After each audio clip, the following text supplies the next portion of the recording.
ইস কি যে গরম পড়ছে, একটু বাতাসও নেই। ম্যাডাম ডাব নেবেন? আমার গাছের ডাব, অনেক ভালো ডাব, নেন না একটা ডাব। তাছাড়া সকাল থেকে আমার একটা ডাবও বিক্রি হয়নি, নেন না একটা ডাব। একটা ডাব নিলে আমার অনেক উপকার হইতো। না না, আমি কোনো ডাব নিব না। ম্যাডাম নেন না একটা, ডাবগুলো আমার গাছের ডাব। তাছাড়া ডাবগুলো অনেক ভালো, এই গরমের ভিতর ডাবগুলো খেয়ে আপনি অনেক তৃপ্তি পাইবেন। দেই না একটা ডাব ম্যাডাম।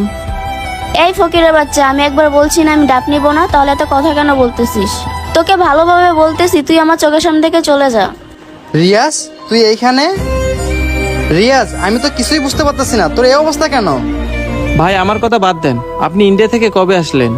আরে কি ব্যাপার, এরা দুজন দুজনকে চিনে নাকি এভাবে কথা বলতেছে? আরে আমি তো বাংলাদেশে 2-3 মাস হয়ে গেল আসলাম। আর আমি বাংলাদেশে আসানোর পরে তোদের অনেক খোঁজ খবর নিচ্ছি, কিন্তু কোথাও আমি তোদেরকে খুঁজে পাই নাই। আর তোরা যে বাসায় ছিলি, ওই বাসার আমি আঙ্কেলকে জিজ্ঞেস করছিলাম, তোরা নাকি ওই বাসা ছেড়ে চলে গেছিস, এজন্য আমাকে ঠিকানা দিতে পারেনি ওরা। কিন্তু তোকে যে আমি এতদিন পর এভাবে দেখবো, এটা তো আমার বিশ্বাসই হতেছে না। আরে এই জীবন, তুমি কি পাগল হয়ে গেছো? তুমি কেন এই ফকিরনেকে ভাই বলে ডাকতেছো? দেখো না, তুমি চুপ থাকো। তুমি জানো না যে ও আমার কে? আর তোমার মাঝে যে আজকে আমি বেয়াদবি দেখলাম, নেক্সট টাইম যদি আমি কারোর সাথে তোমার এরকম ব্যবহার দেখি, তাহলে কিন্তু তুমি আমার কাছ থেকে আর ক্ষমা পাইবা না। কি আমি তোমার সাথে বেয়াদবি করতেছি? 1 মিনিটের ব্যবধানে রাস্তার ছেলেটা আপন হয়ে গেল আর আমি পর হয়ে গেলাম। তুমি আমাকে সোজাসুজি ভাবে বলো তো, এই ছেলেটা তোমার কি হয়? ওর সাথে কি এমন সম্পর্ক তোমার? আপু আমি আপনাকে। এই রিয়াজ দাঁড়া, থাক, তোরে কিছু আরে বলতে হবে না, আর বলানিরও প্রয়োজন নেই। ওর কথা বাদ দে, তুই আগে আমাকে এটা বল, তোর এই অবস্থা কেন? বুঝলাম না, জীবন একটা রাস্তার ছেলের জন্য আমার সাথে খারাপ ব্যবহার করতেছে। শোনো তাহলে ভাইয়া, তুমি ইন্ডিয়া যাওয়ার পরে আমাদের ফ্যামিলি উলটপালট হয়ে গেছে। বাবা 6 মাস আগে অসুস্থ হয়ে পড়ে, তারপরে মারা যায়। বাবা মারা যাওয়ার পরে আমাদের ঘরবাড়ি, ব্যবসা বাণিজ্য সব চাচারা দখল করে নিয়ে গেছে। আমি তোমাকে ফোন দিয়ে সবকিছু জানাতে চাইছিলাম, কিন্তু মা না করছে। তুমি তো ইন্ডিয়ায় গেছো নিজের কেরিয়ার করতে, আর তখন আমি অনেক অসহায় হয়ে পড়ছিলাম। আমাকে সাহায্য করার মতো কেউ ছিল না, সেজন্য আমি যে কাজ পাই সেই কাজই করি। এই যে দেখো না ভাইয়া, গাছ থেকে ডাব পেরে নিয়ে এসে সেই ডাব আমি বিক্রি করি। তাছাড়া সামনে তো কুরবানি ঈদ আসতেছে, মাকে একটা কাপড় হলেও তো কিনে দিতে হবে, কারণ মার এখন আপন বলতে আমি ছাড়া তো আর কেউ নেই। জীবন আমি বুঝলাম না, তোমাদের দুজনের মাঝখানে কি হচ্ছে, আমাকে একটু বলবা? তুমি আমাকে খুলে বলো তো, এই রাস্তা ছেলেটা কে? এই রুনা চুপ করো, ও কোনো রাস্তা ছেলে না, ও আমার ভাই হয়। শোনো তাহলে, আমি যখন এই ঢাকা শহরে প্রথম আইছিলাম, তখন আমার এই ঢাকা শহরে আপন বলতে কেউ ছিল না। ঠিক তখনই ওর বাবা আমাকে ওদের বাসায় নিয়ে গিয়ে নিজের সন্তানের মতো করে লালন পালন করছে, আমাকে লেখাপড়া করে প্রতিষ্ঠিত করছে। ওর বাবাই আমাকে টাকা পয়সা খরচা করে ইন্ডিয়া পাঠাইছে ব্যবসা করার জন্য। আর এখন যদি আমি ওদেরকে মৃত্যুর আগ পর্যন্ত ইনকাম করে ওদেরকে চালাই, তারপর আমি ওদের ঋণ কখনোই শোধ করতে পারবো না। আর সেই তুমি কিনা ওকে রাস্তার ছেলে বলতেছো?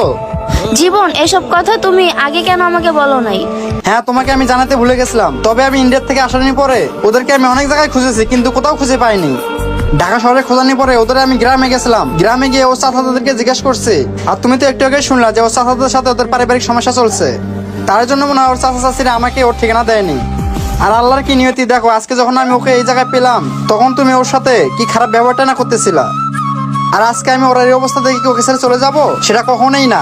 আমার যখন এর চেয়েও খারাপ অবস্থা ছিল, তখন ওরা আমাকে নিজের ফ্যামিলির সন্তান মনে করে ওদের ফ্যামিলিতে মানুষ করছে। রুনা, এখন তুমিই বলো, এই মানুষটাকে আমি কিভাবে এই অবস্থায় রাস্তায় ফেলে যাই? আর এই পৃথিবীতে ওর পরিবারে আমাকে সবচেয়ে বেশি ভালোবাসা দিচ্ছে, আর কেউ দেয়নি। জীবন, আই এম সরি। ও যদি তোমাদের ফ্যামিলির কেউ হয়, তাহলে তো আমাদেরও ফ্যামিলির একজন। তোমার কাছ থেকে যেসব কথা শুনলাম, ওনার বাবা একজন মানুষ না, একজন ফেরেশতা। আর সবচেয়ে বড় কথা কি জানো জীবন, তোমার বিপদের সময় ওনার ফ্যামিলি তোমাকে সাহায্য করছে। এখন আমাদের উচিত ওনাদের বিপদের সময় আমাদেরও সাহায্য করার। হ্যাঁ রুনা, তুমি ঠিকই বলছো। আর রিয়াজ ছোট ভাই, তুই এগুলো রেখে আমাদের গাড়িতে চড়ে আমাদের বাসায় চল। কোথায় যাবো ভাইয়া?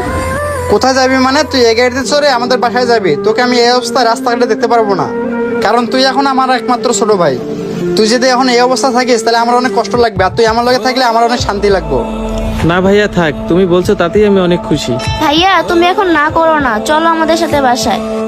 আরেকটা কথা শোনো ভাইয়া, আমি না বুঝে শুনে অনেক খারাপ ব্যবহার করছি তোমার সাথে, আমি তার জন্য তোমার কাছে মাপ চাচ্ছি।